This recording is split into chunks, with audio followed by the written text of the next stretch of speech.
We are being outplayed in our region at the moment, and that's basically and mostly because we're not coordinating our strategy enough between government and private sector to effectively counter that more centrally planned approach that the Chinese are able to bring to bear. They really do bring that cohesion and coordination between what are the national objectives and also, quite legitimately, obviously, as an investor, the objectives of the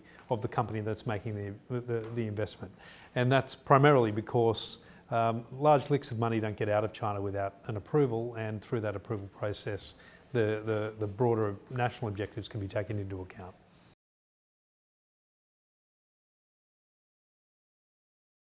Well, it is hard, and I think one of the things, that more market-based approach that Western companies take to investment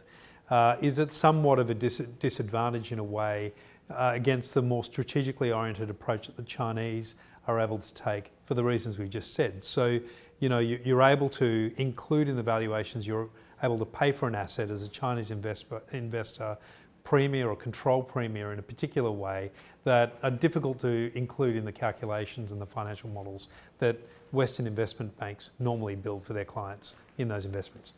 I think the better approach with the Chinese is to ensure that we engage robustly and fully, aware of the changes in the way in which trade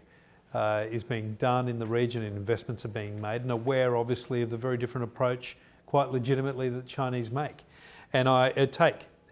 think that involves the sort of coordination that we've spoken about before, coordination between our business and our government,